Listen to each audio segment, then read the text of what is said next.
Hi, welcome to Night Timeline Talks. Hola, bienvenidos a Charlas de la Noche. Memorial Day, a wonderful date to celebrate. But today is special. Only President Trump and Vice President Pence and special members of the White House administration, plus some members who have relatives buried in the Arlington, Virginia cemetery, could get in to the ceremony on the unknown soldier. The was very short, and something out of the record is that the President Trump, I put on my Facebook if you like to check, President Trump asked to the Secret Service, left him some minutes alone, and don't follow him too close. Well, he likes to walk through the cemetery, and he was completely devastated. He is very apprehensive with a high emotions. President Trump is very sensitive. I was analyzing him since he started to run as candidate.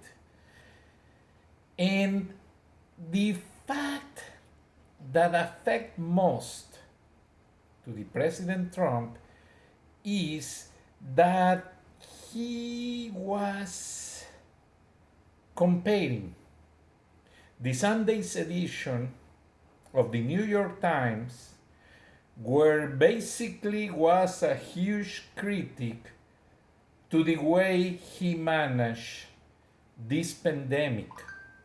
Honestly, I believe the editors of the New York Times goes beyond. They did the same page the day after September 11. Sorry, days after, when they compiled the list and everybody was looking for their relatives, friends, bosses, etc. They published a list of names of possible people who was affected by the terrorist attacks. Also, on the Second World War, the newspapers used to publish every day the list of people who died, the soldiers, the relatives looking for them. That was a normal fact, basically, because everybody has relatives fighting overseas and everybody likes to know what's going on. Well, is the way the Associated Press begin to pay for those expensive telegraphs that they transmit endless with the list of names of soldiers. And the newspapers can afford a single list because transmissions were very poor. Remember, they used the wire under the ocean that connects telegraph systems, and it was a very expensive service.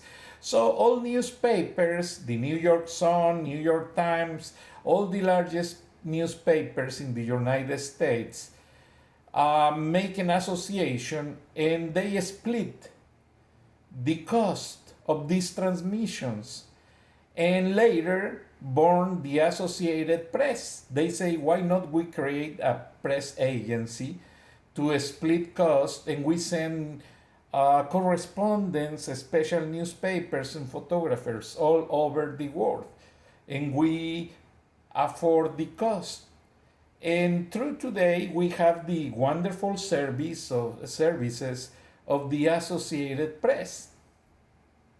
But coming back to President Trump, I feel the publication that minimize almost to nothing the tribute to the soldiers, thousands and thousands of soldiers that passed away and died like heroes in Normandy, in Germany, in Europe, in Korea, in Afghanistan, Iraq, Iran, Kuwait, many places. In the New York Times underestimate the effort that for more than 80 years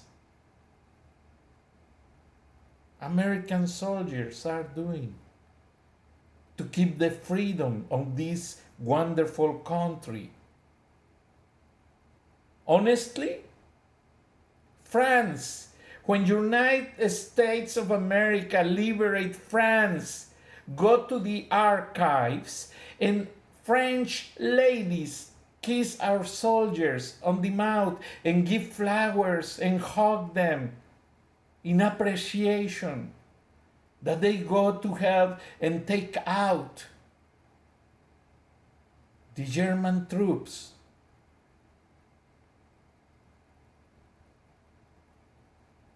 Also, they were fighting in many places where people say thank you. After the Desert Storm, I remember because I almost got to cover this war. I was assigned, but I was still with a work visa because my residency was under process and the company couldn't send me. Even I had the experience because I went in El Salvador, Nicaragua, many places. Well, I was very excited and I couldn't go. Paperwork. But the Desert Storm was also a liberation of Kuwait. Remember, Saddam Hussein burned the oil platforms on Kuwait and tried to take over. So American soldiers go with that chirurgical bombs they put over Iraq. And by the way, I was doing the voice in Spanish. If you remember that transmission, the three correspondents, Peter Arnett, and oh my goodness, my memory, and three reporters, I tell you in a minute, I have their names. Well, I did one of them voiceover for the live broadcast. Well, was almost live. We have a lot of things to translate and put in voiceovers. We couldn't do the lip sync. Was unbelievable. A lot of translators, especially professional, focus on topics of war and politics, were translating. I was basically doing the voiceover. Honestly, I wasn't translating the voices. Adrian Bernal, my friend, was doing Peter Arnett. Hi, Adrian. He is an expert. And I was doing the voice of. I let me Google because too many things on my brain. And Desert Storm. Kobe Rush.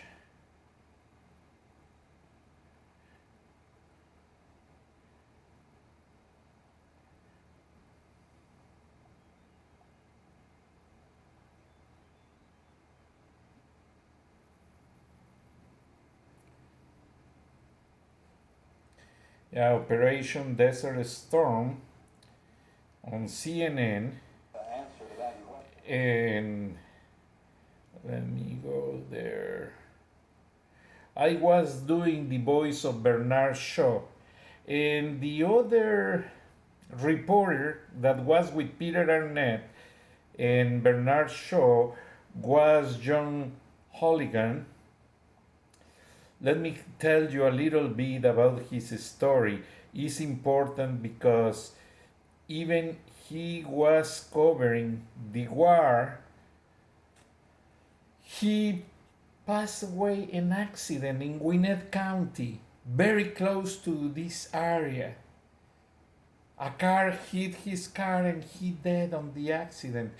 And John Holligan was specialized on cover issues about the NASA. Every time they launch a shuttle, he was there in Cape Canaveral, broadcasting live.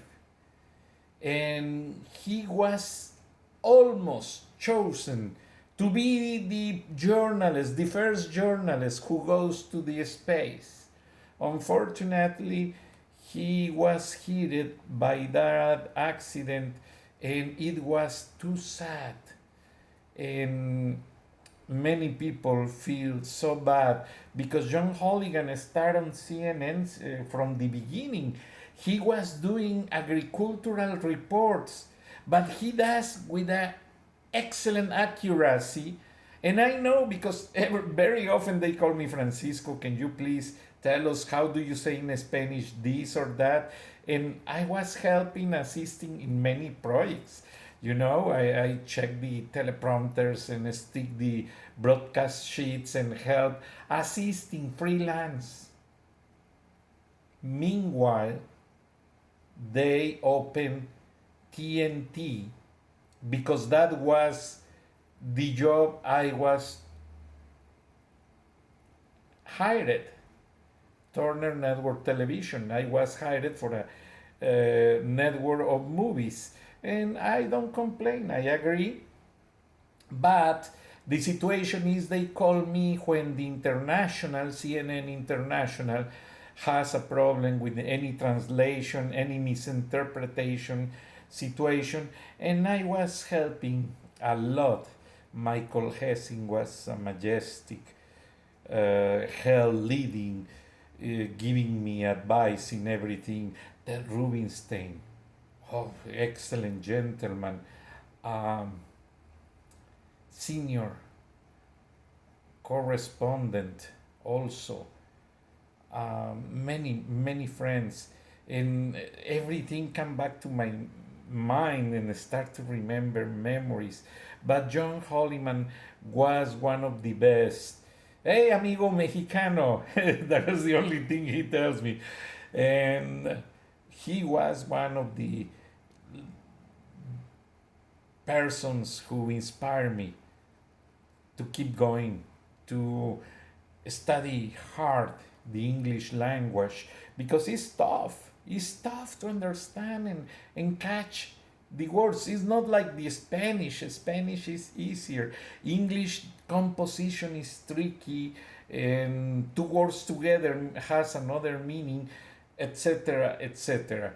But coming back to President Trump, I believe he was offended with that publication since he put labels to some media like CNN, the New York Times, and he says they are fake news. CNN and New York Times don't give up. They were very smart catching stories that they know they are going to make him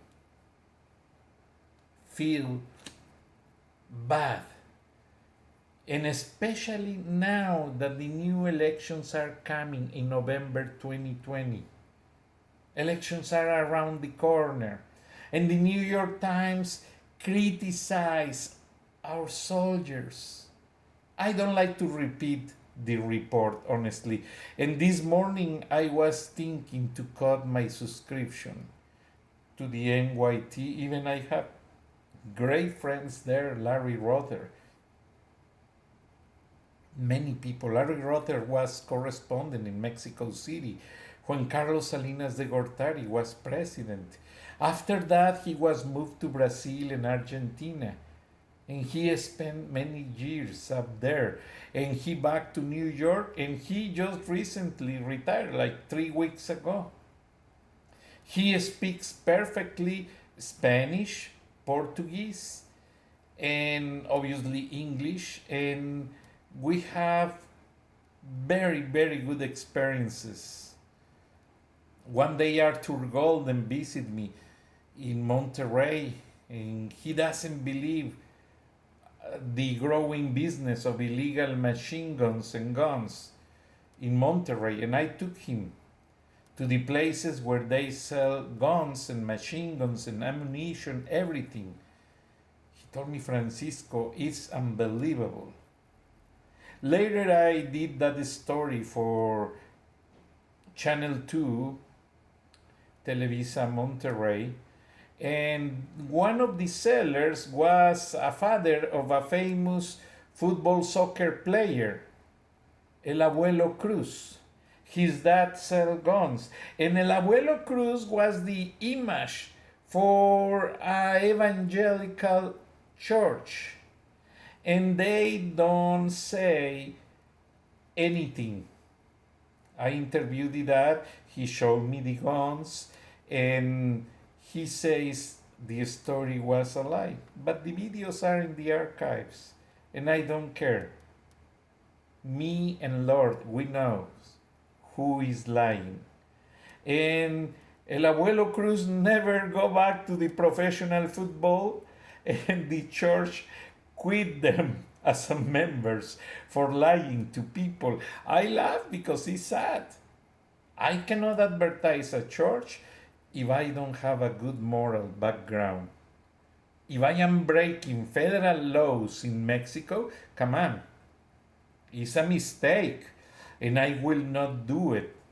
And I will not advertise a church using my image and telling people everything is fine. We criticize the government in many ways, but also some citizens, like the father of El Abuelo Cruz, who breaks the federal laws of guns, he has to answer on the justice. That case was open, very polemic. I don't care. It's gone. But coming back to President Trump, I am concerned. I am concerned because President Trump was visible this morning, affected. And I know when somebody attacks an emblematic institution of the United States of America, like the veterans, like the heroes of the wars, like the Army, US Navy, US Marines, US Coast Guard, that President Trump, since the first day in the White House, start to help them and go to the Veterans Administration and promote the medical services and enhance that no veteran has to be without the protection and benefits of the government of the United States of America. And he did. After 1 year, many veterans are receiving services. Many veterans are doing a lot of good stuff thanks to those benefits. And the story touched my heart because I have a grand uncle who was in Second World War.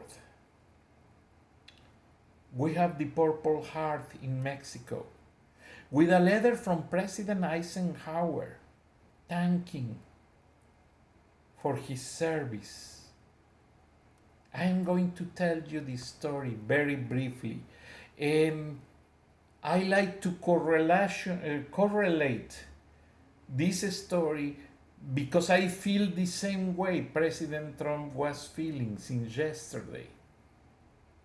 I'm not sure if President Trump has relatives who are veterans, but me, I have it. And I feel affected, emotionally affected for these critics. I never seen a Memorial Day that largest newspaper question and attacks the men in uniform. Well, even I have friends in the New York Times. I invite you to my hometown in Mexico and you can visit one day there and I'm going to show you the Purple Heart in the letter from President Eisenhower. Uncle Cipriano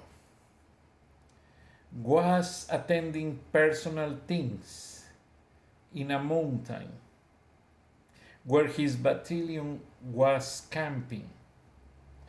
Oh, you know, when you are in the forest, you look a safe place to do your personal stuff. When he turned around, I saw far away camouflage soldiers, German soldiers, snipers, pointing their rifles to his members of the battalion. So, fortunately, he has his rifle. Fortunately, he sent a signal that the ambush was ready to start and they protect themselves and they can kill the snipers. He passed away defending his friends and partners because when people is on army, marines, air force, they are not co-workers, they are family. They cry together, they bleed together, they fight together, they don't sleep together. I did my military service and I know and I understand, and I don't go to a war as a soldier. I go to a war like news correspondent, but I understand how it works and it's tough. It's very tough. Uncle Cipriano used his body as a shell and he catch the fire. He catch many bullets at the same time he was shooting to the snipers with these noisy machine guns and rifles. His partners overreact and prepare and cover themselves. Cipriano was a hero, real hero. Well, after this attack, his members of the army put his body in a special bag they carry for these circumstances. And they put together all his belongings, including his cream, to shine his shoes, all the stuff, everything selected and organized the way he carries. When they sent the body to the army base with a report of what he did, they immediately reported to the commander in chief everything. They send a staff because they don't make heroes just to make heroes. They interview eyewitness, they interview members, they take pictures, they take notes, they document everything, and takes like 2 years. And they prepare his body. They don't bury him. They prepare him. They put in a fresh camera, frozen camera, wherever. And when they saw he has no relatives that claim him, and they don't find any relative that lives in the United States, they sent a note to Washington. In Washington, Department of War was called Department of War at that time, because I have the papers and I read everything. Decide to prepare everything in 3 furlongs of railroad, one with the horses and the wagon, the other one with the coffin, where all the trip has honors and guards by his battalion partners. And the other car was for members of the staff who take turns and they rest and they eat, and they make the long trip from Washington to central Mexico. His brother, my other uncle, received a telegraph telling that unfortunately his brother passed away on the war and he is on his going back to Mexico in a special coffin. And they gave him the details telling when he can expect. In Mexico, at that time, not everybody drives a car. So when you go to the train station and receive a big package, they have cars that they do with the box of a truck, keeping the two tires, sorry, and they put a handler, and then they put every box is there, and two men push that. So the family goes with that device to receive the coffin. What was the surprise that all the passengers get down and they don't saw any signal until the last three cars of the railroad, one opened the door and take down the horses, and they put the wagon connected to the horses, and with all the owners, the army members with gala uniforms and their rifles loaded, take down the coffin and put on the wagon. And they were paying tribute and all honors.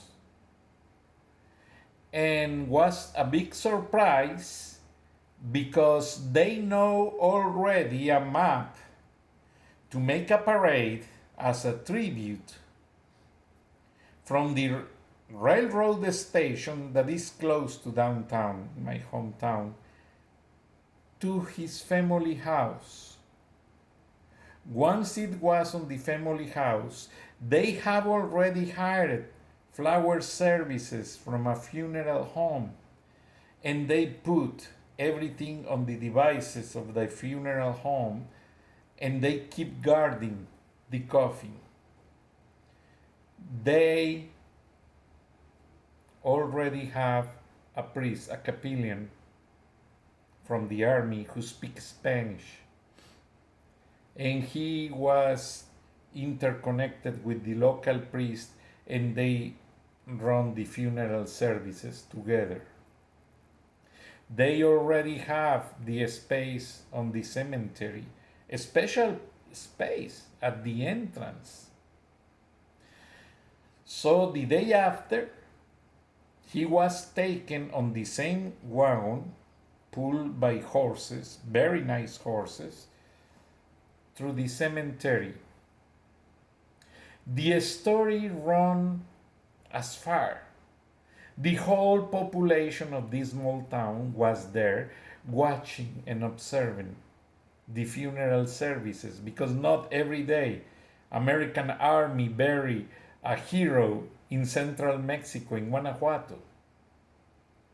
So they go to the cemetery, the service and the soldiers say thank you and back on time because they were the soldiers. Uncle Cipriano saved their lives, and government was very proud to assist the local government.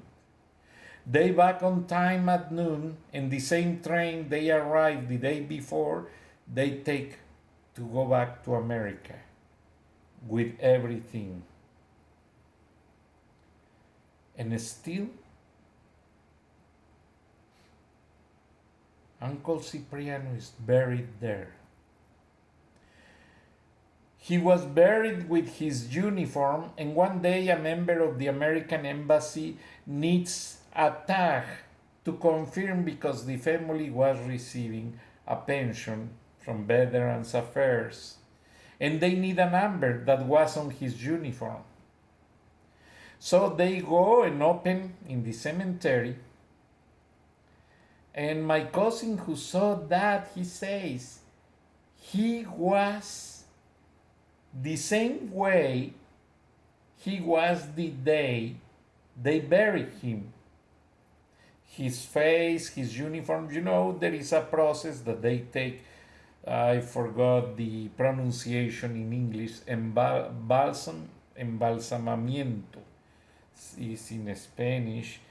But they prepare the body, and the skin never failed. The skin was pure. So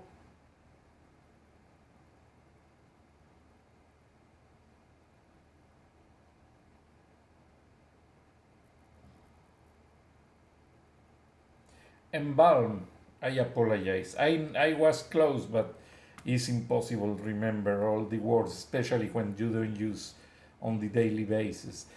But the body was like if he passed away the day before.